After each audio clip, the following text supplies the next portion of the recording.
Hello, welcome back to my channel and thank you very much for coming back to this channel again.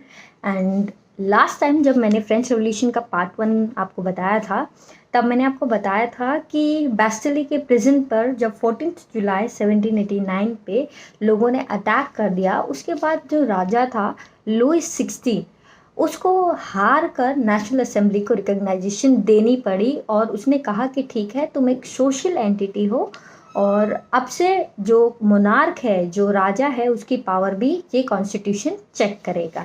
आज की video में मैं आपको बताऊंगी कि बेसिकली नेशनल असेंबली ने कॉन्स्टिट्यूशन बनाया, लेकिन उन्होंने इस कॉन्स्टिट्यूशन को कितने दिन में बनाया और एक्चुअली उस कॉन्स्टिट्यूशन में था क्या।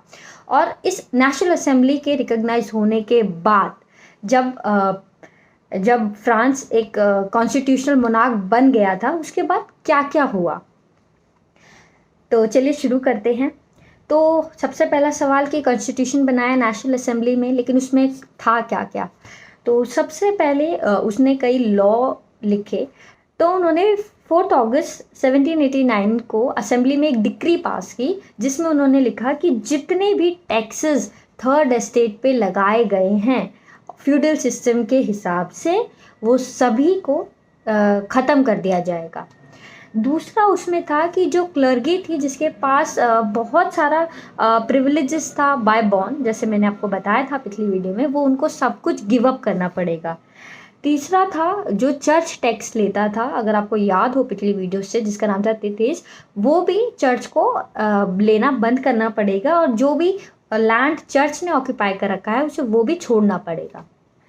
अब इसकी वजह से क्या पॉजिटिव इम्पैक्ट आया? पॉजिटिव इम्पैक्ट ये था, जो एक नई गवर्नमेंट बनी थी, नेशनल असेंबली जो थी, इसके पास 2 बिलियन लिवर्स का प्रॉफिट हो गया। यानी कि अब जो टैक्स वाला प्रॉब्लम था वो थोड़ा कम हो गया, रेवेन्यू वाला प्रॉब्लम। तो अब हमारी नेशनल असेंबली डिक्लेयर हो चुकी है, मोनार्क की पावर कॉन्स्टिट्यूशन चेक करेगा, तो इसको कहा गया है कि अब फ्रांस कॉन्स्टिट्यूशनल मोनार्क बन चुका था। तो नेशनल असेंबली ने जो ड्राफ्ट था वो 1791 में शुरू किया। जैसा मैंने आपको बताया था, इसकी शुरुआत हुई थी 1789 में और ये बनके ख़त्म हुआ 1791 में। अब यहाँ पर पावर सिर्फ एक आदमी के हाथ में नहीं थी, ये पावर 3 हिस्सों में बांट दी गई: लेजिस्लेचर, एग्जीक्यूटिव और जुडिशरी। तो हमारे लेजिस्लेचर में कौन कौन आते थे और एग्जीक्यूटिव में कौन कौन थे और जुडिशरी में कौन कौन थे, मैं आपको इसका एक ब्रीफ डायग्राम समझाती हूँ। एग्जीक्यूटिव में किंग और जो मिनिस्टर्स थे वो आते थे, जुडिशरी में जजेस आते थे और लेजिस्लेचर में नेशनल असेंबली होती थी सबसे ऊपर, उससे नीचे इलेक्टर्स और उसके नीचे एक्टिव सिटीजन। अब इन सभी को चुनने का एक एक तरीका होता था, तो मैं अब इनको एक एक हिस्से में बांट के आपको अच्छे से समझाऊंगी ताकि आपको समझ में आए कि कौन किसको किस तरह चुनता था। तो उस वक्त नेशनल असेंबली बनाने के लिए 2 तरीके के वोटर्स होते थे, एक एक्टिव और एक पैसिव।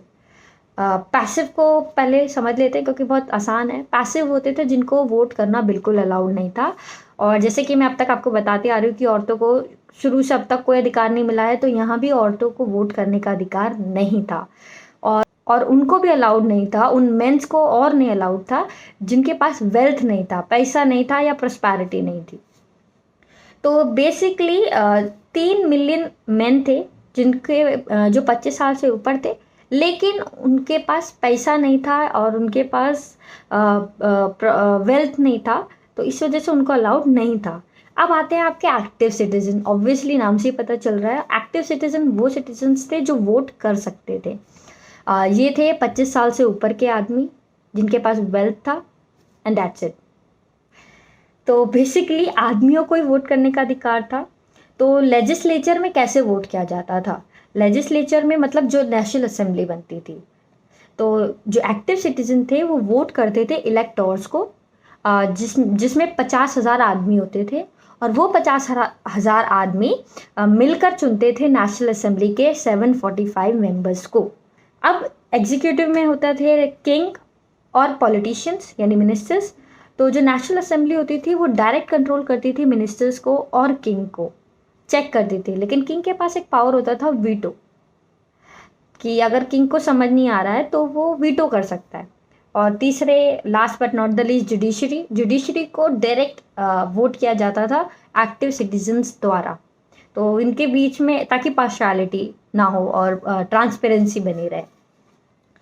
तो अब जब ये असेंबली बन गई तो सबको लगा कि चेंज आने वाला है, लेकिन हर कॉइन के दो पहलू होते हैं। इसी तरह एक जर्नलिस्ट थे उस समय, जीन पॉल मराट, उनका एक न्यूज़पेपर था जिसका नाम था लियामी डू पीपल। इसका मतलब था the friend of the people. उन्होंने अपने न्यूज़पेपर में एक आर्टिकल डाला और उसमें लिखा कि गरीबों को रिप्रेजेंट करने का पावर दिया गया है रिच के हाथों में। एंड ये एक्चुअली में ठीक था, क्योंकि मैंने आपको बताया था कि नेशनल असेंबली 2 लोगों ने लीड किया, एक उसमें से नोबल था और दूसरा प्रीस्ट। तो ये क्या है और ये कहाँ किस हद तक ठीक है कि हमेशा रिवोल्यूशनरी जो ग्रुप होते हैं उनमें जो अपर लेयर होती है हमेशा अपर कास्ट होती है। तो we have to think about it. ये बहुत इंपॉर्टेंट चीज़ है जो अब मैं आपको बताऊंगी, पॉलिटिकल सिंबल्स। क्योंकि जब भी कोई रिवॉल्यूशन होता है वहाँ पे कुछ ना कुछ सिंबल्स होते हैं जिनको यूज़ किया जाता है और ग्लोरीफाई किया जाता है, जिससे कि लोगों को पता चलता है कि अब चेंज आ रहा है या ये सिंबल इस चीज़ को रिप्रेजेंट करता है। तो उस वक्त भी बहुत कुछ था, जैसे कि ब्रोकन चेन होती थी जिसका मतलब होता था फ्रीडम। बंडल ऑफ रोड्स, आपने वो कहानी सुनी होगी कि एक रोड तो सबको ही तोड़ देता है, बहुत सारी रोड्स कोई नहीं तोड़ पाता। It's just like that, strength lies in unity. एक था कि ट्राइंगल में आई है और उसकी लाइटनिंग है, उसको नॉलेज का सिंबल माना गया। टेल, जो स्नेक है वो अपनी ही टेल को बाइट कर रहा है, इसका मतलब है अटर्निटी, कि कुछ भी कभी ख़त्म नहीं होता, हमेशा चक्कर घूमता रहता है। ब्लू और वाइट और रेड, ये जो 3 कलर थे ये फ्रांस के नेशनल कलर्स थे। और अगर आप आज भी देखेंगे तो आज भी ये वहाँ के झंडे के कलर्स हैं। और विंग्ड वुमन होती थी, एक औरत होती थी जिसके पीछे पर होता था, वो लॉ, पर्सोनिफिकेशन ऑफ लॉ है वो, मतलब कि वो न्याय की देवी है। और ऐसे ही बहुत सारे सिंबल्स हैं। अब आप एनसीईआरटी की किताब पढ़ेंगे, ये जो भी मैं आपको बता रही हूँ सब कुछ एनसीईआरटी ही है। तो या तो आप क्या कर सकते हैं कि पहले अपना चैप्टर पढ़ सकते हैं, उसके बाद इस वीडियो पे आ सकते हैं और देख सकते हैं कि क्या क्या पढ़ा है, इससे आपका रिवीजन हो जाएगा। या आप पहले ये वीडियो भी देख सकते हैं, उसके बाद चैप्टर पढ़ेंगे तो भी आपको सब समझ में आ जाएगा। It's all depend on you, how you want to take this thing. Okay, अब जब कॉन्स्टिट्यूशनल मोनार्क बन गया तो ऑब्वियसली कुछ भी कभी भी पूरा नहीं होता है। तो लोगों के मन में जाएगा कि क्यों ना मोनार्की को ही पूरा ख़त्म कर दिया जाए और फ्रांस को एक रिपब्लिक बना दिया जाए। तो इसके लिए क्या शुरू हुआ? सबसे पहले जो मोनार्क लुई 16 थे वो मान तो गए थे नेशनल असेंबली को रिकॉग्नाइज करने के लिए, लेकिन वो चुपचाप पर्शिया के किंग के साथ एक नेगोशिएशन में थे जिसमें वो चाहते थे कि इस नेशनल असेंबली को ख़त्म कर दिया जाए। इससे पहले कि लुई 16 पर्शियन किंग के साथ कुछ कर पाता, 1792 में अप्रैल में एक असेंबली बुलाई गई और वहाँ पर पर्शिया और ऑस्ट्रिया के अगेंस्ट वॉर छेड़ दिया गया। अब वॉर लोगों ने ऐसा क्यों किया? लोगों ने कहा कि अब ये वॉर अगेंस्ट सभी किंग और सभी एरिस्टोक्रेसीज के अगेंस्ट है पूरे यूरोप में। अब जब भी वॉर होती है तो कुछ ना कुछ पॉपअप्स आते हैं नए नए। तो उस वक्त एक सॉन्ग निकला था, पेट्रियाटिक सॉन्ग मार्सेलाइसी, और इसको कंपोज किया था रोजे डी आयल ने। इसका नाम मार्सेलाइसी इसलिए पड़ा क्योंकि जब ये बना था तो मार्सेलाइसी लैंड का नाम है। वहाँ के लोगों ने सबसे पहले इस गाने को गाया और आज के समय में फ्रांस का ये नेशनल एंथम है। इसलिए ये सॉन्ग और इसके जो कंपोज़र हैं रोजे डी आयल, ये बहुत इम्पॉर्टेंट हैं। अब जब भी रिवॉल्यूशनरी वॉर्स होती हैं तो उसके साथ बहुत लॉस होता है, economic loss, mental loss, psychological loss, बहुत कुछ होता है। और इकोनॉमिक डिफ़िकल्टीज़ तो बहुत ज़्यादा होती हैं क्योंकि आदमी बाहर गए हुए हैं और औरतों को ही सारा जिम्मा उठाना है। तो अब औरतें घर पे हैं, भूखे हैं और खाने को नहीं है और रिसोर्सेज ख़त्म होते जा रहे हैं। इसके चलते लोगों के अंदर थोड़ा सा गुस्सा होने लगा नेशनल असेंबली के अगेंस्ट। लोगों ने कहा कि ठीक है 1791 में अच्छा कॉन्स्टिट्यूशन बना, हम कॉन्स्टिट्यूशनल मोनार्क बन गए, लेकिन सभी लोगों के साथ न्याय नहीं हुआ है क्योंकि इसमें सिर्फ फ़ायदा अपर लेयर का हुआ है। जो बहुत ही गरीब तबका है उसके साथ कोई भी न्याय नहीं हुआ है। जो छोटा तबका था वो इतना ज़्यादा नाराज़ हो गया था कि उसने कहा कि अब मैं गरीब हूँ, मैं इसका बहुत बड़ा हिस्सा था लेकिन मेरा कोई फ़ायदा नहीं हुआ। तो छोटे लोगों ने क्या किया या गरीब तबके ने क्या किया, उन्होंने अपने क्लब्स बनाने शुरू किए। तो उनमें से जो सबसे एक फ़ेमस क्लब था उसका नाम था जैकोबिन, और उसके क्लब का मालिक का नाम था मैक्सिमिलियन रॉबस्पियर। तो मैक्सिमिलियन रॉबस्पियर ने क्लब बनाया जिसका नाम था जैकोबिन्स। उसके मेंबर्स थे कम प्रॉस्परस सेक्शन, जैसे कि शॉपकीपर्स, आर्टिजन, सर्वेंट्स, ये सब।